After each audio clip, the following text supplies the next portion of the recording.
Vous écoutez un message enregistré à l'église CVV Paris.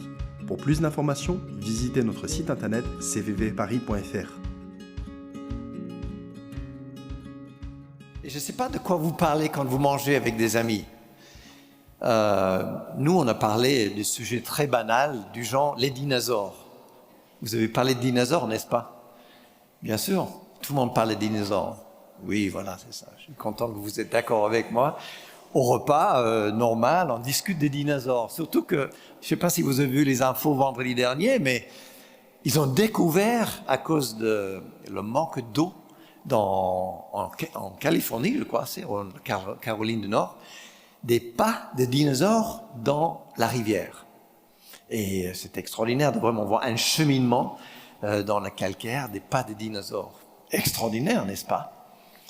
Et à ce fameux repas, je mentionnais du fait qu'il y a quelques mois de cela, ils ont découvert le plus grosse cuisse d'un dinosaure entier découvert dans la Caroline du Nord. Jamais vu sur la Terre. Immense.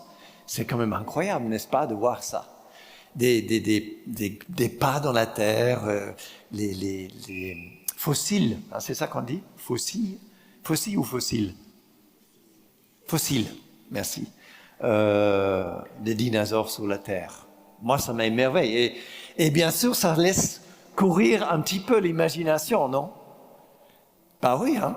Je ne sais pas, qu'est-ce que vous imaginez? Des immenses bêtes qui courent sur la terre, le ciel qui est peut-être rouge, le soleil qui est très bas, de l'eau, de la végétation qui est bizarre. Je ne sais pas quelles sont les choses qu'on peut imaginer. Et je pense qu'on a le droit d'imaginer. Je veux dire, Dieu nous a quand même donné une imagination pour toutes ces choses qu'on ne comprenne pas, qu'on ne voit pas, mais qui sont bien vraies.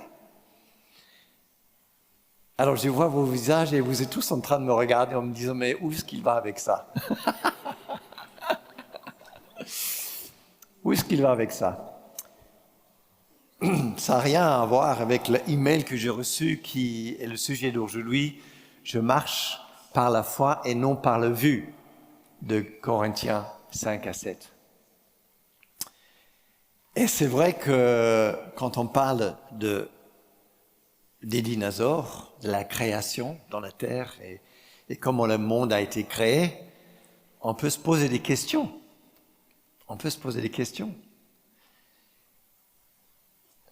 Dans Genèse chapitre 1, c'est écrit « Au commencement, Dieu créa le ciel et la terre, et la terre n'était que chaos et vide. » Bohu tohu en hébreu. Ça veut dire « il n'y avait rien ». Il n'y avait pas des hommes, pas des êtres, pas des choses.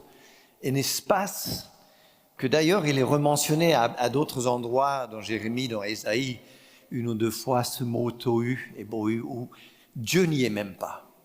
C'est vraiment un espace de rien. Mais l'Esprit de Dieu planait sur les eaux. Et c'est vrai que ça pose des questions quand on lit un texte comme ça. Et je sais qu'il y a beaucoup de gens dans certains pays qui argumentent sur les 7 jours, les 6 jours, je sais qu'un jour est comme 1000 ans pour le Seigneur, etc. Mais je marche par la foi et non par la vue. Et je crois à la création de Dieu parce que la parole nous dit que c'est lui qui l'a créé. Donc la première chose pour répondre à votre question, c'est que premièrement, la Bible n'est pas un livre scientifique. Vous le saviez ça. La Bible, c'est un livre qui nous parle de Dieu, de son plan, de son relation, pour avoir une relation avec les hommes, comment ce plan a été brisé par le choix d'un homme, et comment Dieu a préparé toute une période de temps pour rétablir cette relation. Et à travers des siècles, il y avait des promesses et des promesses et des promesses que Dieu allait envoyer quelqu'un qui allait rétablir cette possibilité d'une relation avec Dieu. Et ça s'est fait, n'est-ce pas, à travers de Jésus. La Bible est l'histoire de Dieu et son plan pour l'humanité. Il n'est pas sur les dinosaures. Alors, on ne sait pas ce qui s'est passé avant. On ne sait pas. Mais je marche par la foi et non par la vue, nous dit 2 Corinthiens.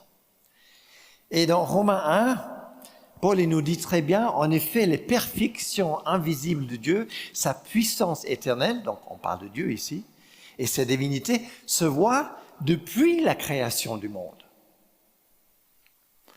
Donc la perfection de Dieu se voit depuis la création du monde. Donc si je vois la perfection de Dieu dans des choses que je ne comprends pas, eh bien, ce n'est pas un problème. C'est le glorieux mystère de la beauté de la Créateur qui ne veut pas communiquer un certain nombre de choses, mais qui veut communiquer un plan de relation avec lui à travers la Bible. Et c'est écrit un peu plus loin dans Romains 8 que même la création, cette création qui est créée, soupire après la présence de Dieu et la révélation des fils de Dieu. Mais mon sujet ce soir, c'est de marcher par la foi et non par la vue.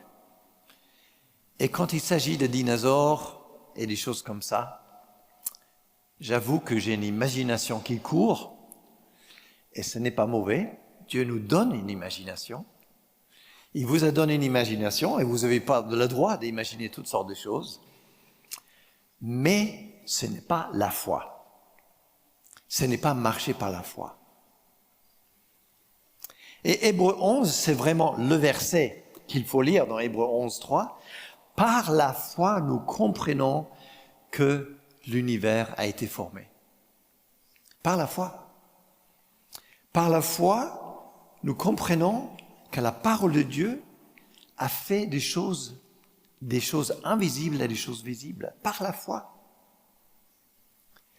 C'est des choses invisibles qui ont été créées par Dieu pour devenir des choses visibles.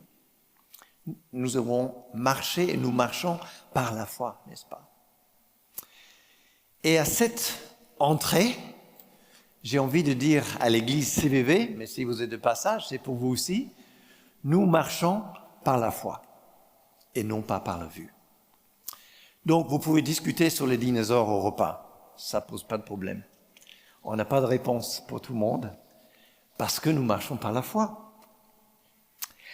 Et Hébreux 11, bien sûr, c'est le chapitre de la foi. Ça, la plupart des gens qui connaissent Jésus depuis un certain temps connaissent ce chapitre-là. Et il parle d'Abel. Abel qui est mort parce qu'il a offert un sacrifice. Il parle de Noé qui devait construire un arche, n'est-ce pas? Malgré le moquerie des gens autour de lui. Il parle d'Abraham qui a dû quitter son pays et qui ne savait pas où il allait. Il parle de Sarah qui a ri parce qu'on lui a parlé de naissance alors qu'elle avait 100 ans et qu'elle avait dit « j'avais plus de désir, mon corps est trop vieux ». Et ce qui est rigolo, enfin rigolo c'est peut-être pas le mot, mais ce qui est intéressant, si on veut dire ça comme ça, c'est que ce chapitre de Hébreux ne nous parle pas des manquements de ces personnes, mais ce qu'ils ont cru. Et moi, quand je marche par la foi, je pense que je vais vous le confesser, je me regarde souvent par mes manquements, n'est-ce pas? C'est un peu nous, la nature humaine. On a tendance de nous regarder comme étant, ah oui, non mais, Abraham, bien sûr, Isaac, Joseph, Noé, Ésaïe, Jérémie, c'est des hommes de foi. Et pourtant, c'est des gens, des hommes et des femmes comme vous et moi, qui ont énormément de manquements. Mais ce qui est extraordinaire, c'est que la parole de Dieu, et si je peux le dire, Jésus-Christ, le Saint-Esprit, aujourd'hui, ne nous regarde pas à travers de nos manquements. Parce que nous marchons par la foi et non par la vue. Et l'objectif de ce passage, c'est de montrer que Dieu est en premier. Que Dieu est en premier pour nous à CVV, que Dieu est en premier pour nous dans cette nouvelle année. Et nous l'avons chanté, nous l'avons proclamé. Dieu est grand. Et je le chante, non pas parce que c'est le chant, hein, mais parce que je le crois par la foi. Nous marchons par la foi et non pas par la vue. Et Dieu parle dans nos vies, et il a parlé dans la vie de ses prophètes, dans toutes ces personnes, parce qu'il leur a dit quelque chose qui allait venir. Et ils y ont cru à ces choses-là. C'est ça la foi. Dieu a dit des choses à ces hommes, à Abel, à Noé, à Abraham, à Isaac, à Joseph, à Sarah, à Jérémie, à Ésaïe, à Rahab. Dieu a parlé à ces personnes, leur disant des choses, des promesses. Et ils n'ont pas vu le résultat, mais ils ont cru. Ça, c'est l'espérance des choses qu'on ne voit pas, n'est-ce pas? Ils ont cru à ces choses-là. Verset 7 nous dit que Noé était averti par des choses qu'on ne voyait pas encore. Noé était averti qu'il allait y avoir un déluge dans son pays et qu'il devait construire une arche. Il ne voyait pas la pluie. C'était un temps de sécheresse. Et les gens se sont moqués de lui, sa génération. Il y a peu de gens qui lui ont cru et peu de gens qui ont rentré dans l'arche. Abraham, merci Timothée, tu as lu le verset clé tout à l'heure de Galates 3. Sa justice, son obéissance était connue pour justice parce qu'il a obéi à Dieu. Il a quitté son pays quand Dieu l'a appelé. Et quitter son pays à cette époque-là, c'était pas prendre l'EasyJet pour aller en Grèce, quoi. Pour les vacances. C'était on prend les valises, on prend les chameaux, on prend les moutons, on prend les mules, j'en sais rien, on prend les épouses et on prend, parce qu'il y avait plusieurs à l'époque, quel drame, il y avait les servantes, il y avait toutes sortes de choses. Et il quittait, pour quitter. Et si vous regardez la carte, il en a fait pas mal de kilomètres pour aller, mais il ne savait pas où. Vous imaginez que vous prenez un billet d'EasyJet et on vous dit, on vous déposera, mais on ne sait pas quand. Ça, j'aimerais pas. Ah non, on ne peut pas vous déposer là parce qu'il y a le Covid. Ah non, on ne peut pas vous déposer là parce que l'avion... Mais non, Abraham est parti, il ne savait pas où. Et Sarah qui a ri parce qu'elle était vieux quand elle a entendu cette promesse d'un enfant, parce qu'elle se regardait son corps.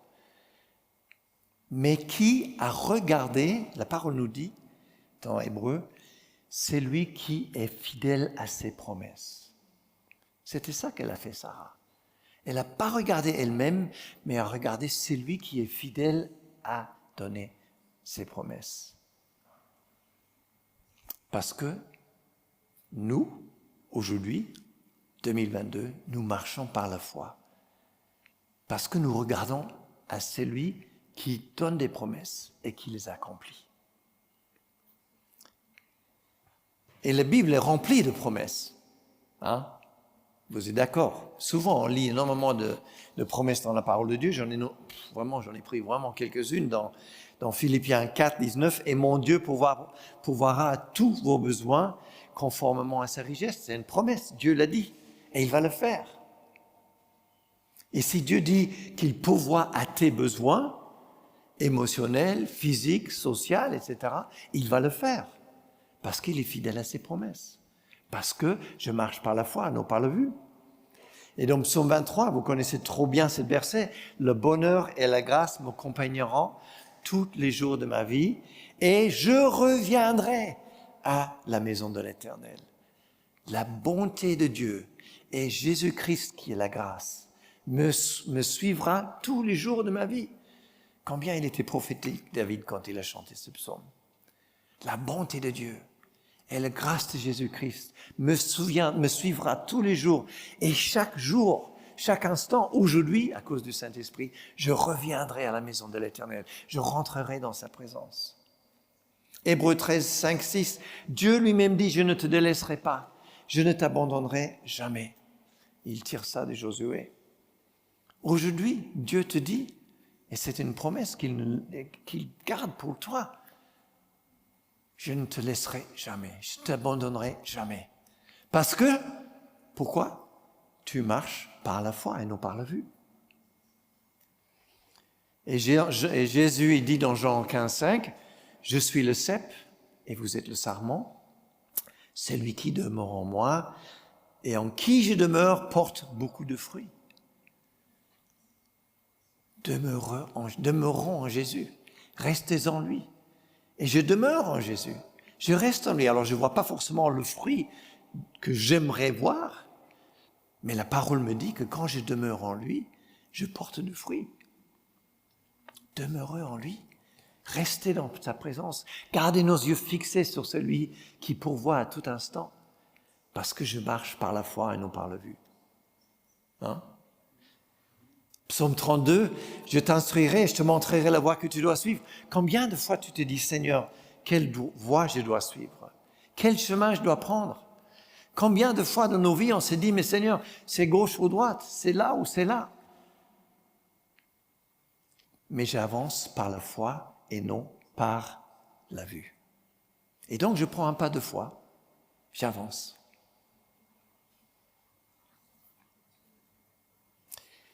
La réponse qu'on a intérieurement, en tout cas, quand on lit Hébreux 11 et on voit dans Hébreux 11, on voit les réponses de ces hommes.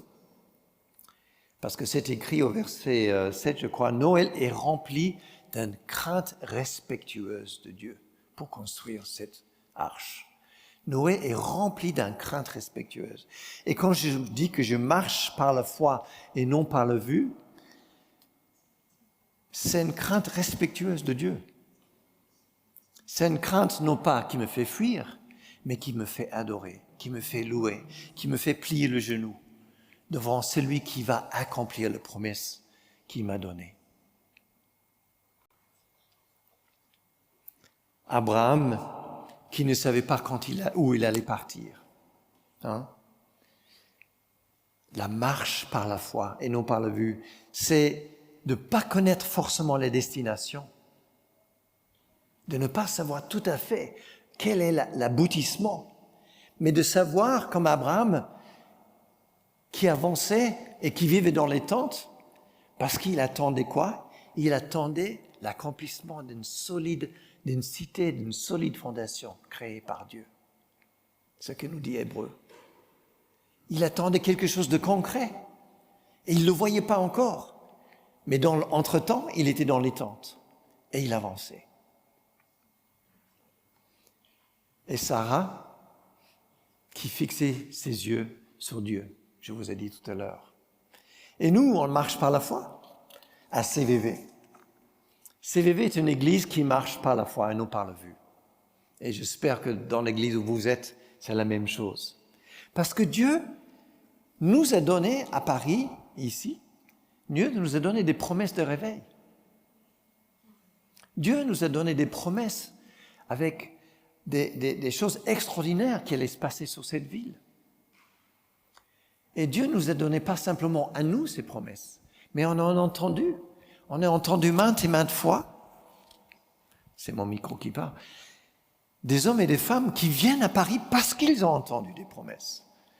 Et je parcours les yeux de la salle, je sais qu'il y a des gens ici qui sont ici parce qu'ils ont entendu Dieu dire qu'à Paris, il va y avoir un réveil.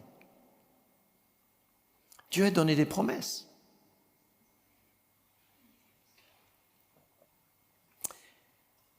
On a beaucoup parlé de ces promesses. On a parlé des puits qu'on allait déboucher, de ce puits qui allait déborder avec l'eau de l'Esprit.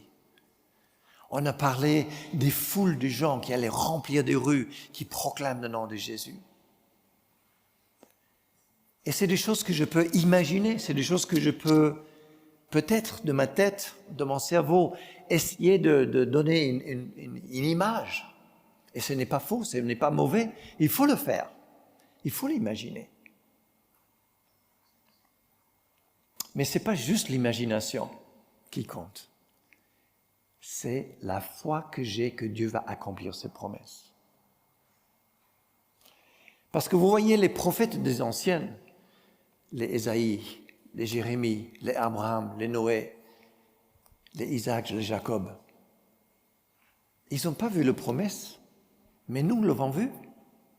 Nous avons vécu cet accomplissement. Nous avons vu l'accomplissement d'un homme qui arrivait sur terre, qui s'appelait Jésus-Christ, et qui donne le chemin pour que tous qui croient en lui ont la vie éternelle. Ça veut dire quoi? Ça ne veut pas juste dire que je n'ai plus de péché, ça veut dire que maintenant je peux rentrer en relation avec le Père. Et une chose qui était cassée, brisée dans le passé, est enfin rétablie. La possibilité est là. C'est la preuve que Dieu accomplit ses promesses aujourd'hui. Et nous l'avons vu. Et nous le vivons. Et du coup, quand j'entends encore des promesses de Dieu pour la nation, eh ben, j'ai cette ardente passion et désir de dire, viens Seigneur, je crois en Dieu le Père, je crois en Christ, et je crois qu'il est né de la Vierge Marie, je crois qu'il a grandi sur terre pour un but précis, et je crois qu'aujourd'hui, je vis cet accomplissement dans ma vie, parce que j'ai cru en lui. Et vous, c'est la même chose. Et je crois que la promesse de Dieu pour la France, pour le Paris, pour les nations, elle est encore vraie, parce que j'ai vu des accomplissements avant. C'est pour ça que nous croyons. Ce n'est pas juste une imagination, c'est du concret. Nous marchons par la foi et non pas par la vue. Nous marchons par la foi parce que nous avançons dans ce réveil et c'est vrai, c'est un temps un peu intemporel. On ne sait pas très bien quel est le temps. On ne sait pas combien de temps, mais on sait que ça vient. Nous marchons avec un crainte respectueux de Dieu, parce que nous savons qu'il règne, qu'il est Seigneur, qu'il est maître du temps, et pas moi. J'aimerais bien l'être maître du temps de temps en temps, mais... Notre marche par la foi, elle n'est pas sans action. Elle n'est pas sans action, parce que Noé, il se mit à construire. Abraham se mit en marche. Sarah, qu'est-ce qu'elle Sarah fait, à votre avis? Qu'est-ce qu'elle a fait, Sarah? Elle a commencé à préparer les couches. C'est pas écrit dans la Bible, hein? Mais j'imagine. Si une dame de 100 ans se met enceinte, elle doit se dire, il faut bien faire quelque chose, hein? La crèche, les couches, la chambre, le peindre en rose. Ah non, c'était une tente. Bon, je ne sais pas s'il y avait des tentes roses ou bleues à cette époque-là. Mais oui, elle a dû se préparer. Elle s'est mise en route. Et à CVV, on se met en route. On se met en route. On a une passion que Dieu va faire quelque chose et on le sait. Alors notre action, bien sûr, notre action, c'est l'intercession. Bien sûr, notre action, c'est dans la prière. Et Maryse, et avec toute une équipe, continue à prier pour l'Ukraine, prier pour la situation mondiale aujourd'hui. Ça, c'est une action. Prier pour la ville, prier pour le réveil dans la ville, ça, c'est une action. Imaginez le réveil. Imaginez le réveil sur la ville. Dieu nous a donné une imagination, non pas pour imaginer ce qui s'est passé simplement à l'époque des dinosaures. Je veux bien, hein? Et vous pouvez le faire. Mais imaginez le réveil à Paris. Non, mais franchement, prenez quelques instants. Qu'est-ce que vous imaginez comme réveil à Paris? C'est quoi le réveil? Allez. C'est quoi le réveil? Un changement d'atmosphère dans la ville. Changement dans le politique. Changement dans la façon d'éduquer. Changement dans le concept de la famille. Un soif de rencontrer Dieu. Peut-être plus de guérison. Peut-être. Qu'est-ce que vous voyez comme réveil? Parce que vous voyez, on marche par la foi et non par la vue, mais ce foi doit être alimenté par quelque chose. C'est pas juste, là-haut quelque part, quoi. Ces hommes-là, ils se sont mis en route, ils ont construit quelque chose. Et le Saint-Esprit nous invite aussi à construire dans la ville. Alors oui, notre action, elle est dans le quotidien parce qu'on témoigne. Notre action, elle est aussi parce que je passe ma vie à chanter ton amour, Seigneur. Ou la Keren qui a démarré ce vieux chant que je n'ai pas chanté depuis que j'étais très jeune. Nous passerons nos vies à chanter l'amour de Dieu tous les jours, dans notre travail, dans notre collègue, avec les gens qu'on côtoie.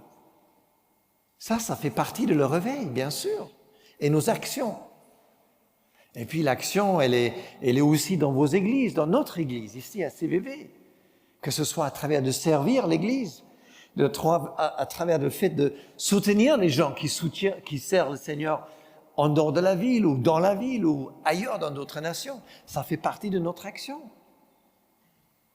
C'est le commencement de le réveil, c'est le frémissement de le réveil, bien sûr. C'est des actions qu'on se met en route. Je marche par la foi et non par la vue. Ça veut dire que la marche quotidienne à Paris n'est pas toujours très claire dans le temps. S'il est court terme ou long terme. Et je sais que beaucoup d'entre nous viennent sur Paris, on a quitté nos familles, on a quitté nos environnements qu'on connaît, on a quitté nos cultures, on a quitté nos pays. Moi, je suis danois. Ça fait 45 ans, je crois, qu'on est à Paris. Vous avez appris la langue, certains d'entre vous. Je n'ai pas encore tout à fait bien appris, mais ça vient. Voilà. Ça fait partie de la marche de la foi. Et vous n'êtes pas sur Paris par hasard. Nous ne sommes pas là. Bien sûr, il y a le travail. Bien sûr, il y a un besoin de chercher un travail, etc. Mais ce n'est pas tout. Parce que vous marchez par la foi et non par la vue. Et vous avez pris un certain nombre de décisions. Et ces décisions ont des conséquences dans votre quotidien. Parce que vous marchez par la foi et non par la vue. Et vous avez soif, comme moi, de voir un changement dans la ville. J'ai envie de vous dire, imaginez le réveil. J'ai envie de vous dire, continuez à l'imaginer, continuez à laisser cette imagination grandir en vous. Demandez au Saint-Esprit de vous donner des images. Demandez au Saint-Esprit qui vous remplit de vous donner une nouvelle image de qu'est-ce que ça pourrait être, la réveil ici, dans la ville.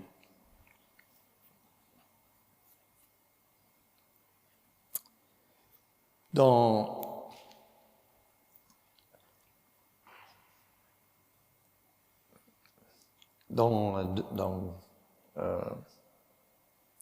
Hébreu, j'arrive, je cherche la référence.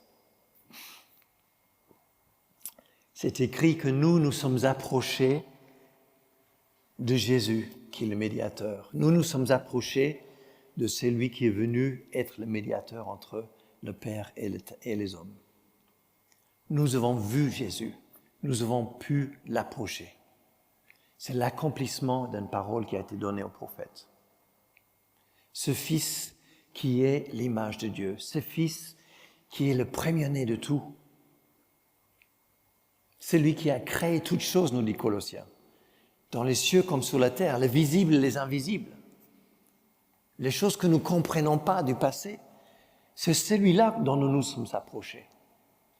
Nous avons vécu le concret et l'accomplissement d'une promesse de Dieu à travers le temps. Et Paul nous dit dans 2 Corinthiens, voilà pourquoi nous ne perdons pas le courage. Nous ne perdons pas le courage. Pour moi, cette entrée, alors je l'ai dit probablement tous les ans, mais c'est un nouvel commencement. Avec Jésus, il y a toujours un nouvel commencement. Avec Dieu, c'est toujours rafraîchissant de recommencer. Ce n'est pas le recommençant qui est redondant, on dit ça? Redondant, merci. Mais c'est un recommencement parce qu'il y a l'Esprit de Dieu en nous. Parce qu'il nous a donné une passion pour le royaume de Dieu. Voilà pourquoi nous ne perdons pas courage. Et même si notre extérieur se détruit, ça c'est vrai, j'ai toutes sortes de problèmes les uns les autres, de nos âges en tout cas, on a des problèmes de corps, notre intérieur se renouvelle de jour en jour. Et en effet, les légères difficultés du moment présent produisent pour nous, au-delà de toute mesure, un poids éternel. Alors, nous regardons non pas ce qui est visible, mais ce qui est invisible. Nous ne regardons pas ce que nous voyons autour de nous, c'est-à-dire les difficultés sociales, le problème de l'inflation, le manque de l'argent, le manque de gaz pour l'Europe. Nous ne regardons pas le problème de l'économie, le problème de la Covid, Ne regardons pas les difficultés sociales, que ce soit dans les familles ou dans le monde. Non pas qu'elles ne sont pas vraies, mais ce n'est pas ça qui nous motive.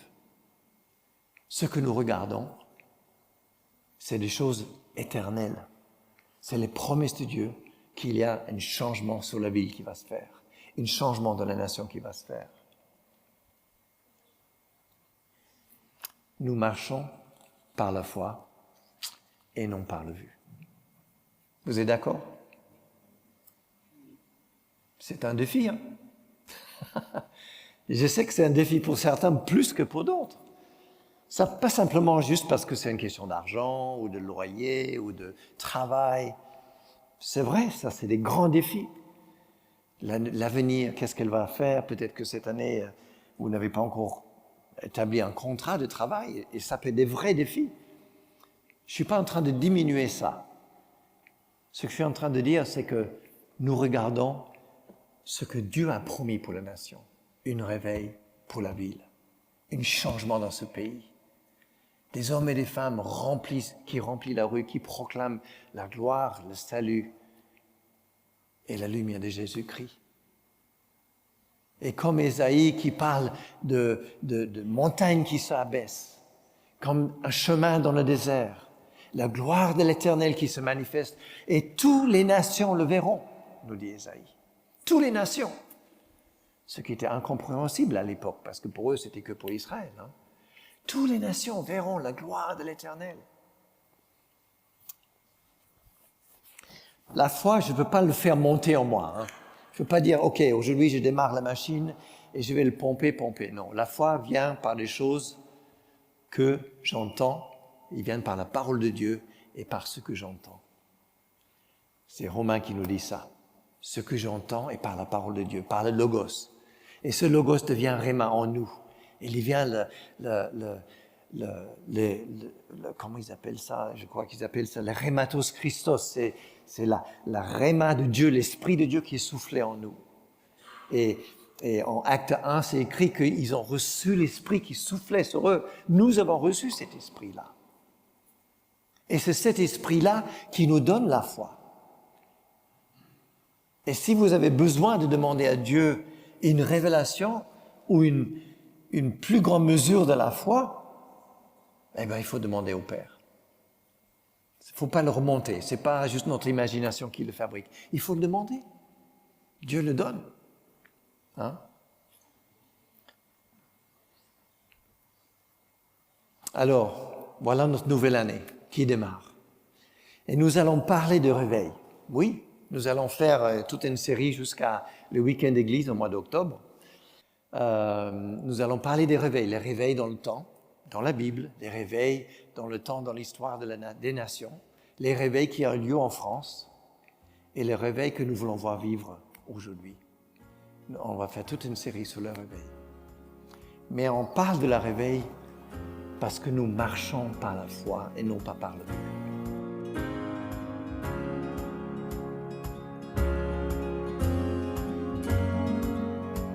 Vous venez d'écouter un message enregistré à CVV Paris. Pour plus d'informations, visitez notre site internet cvvparis.fr.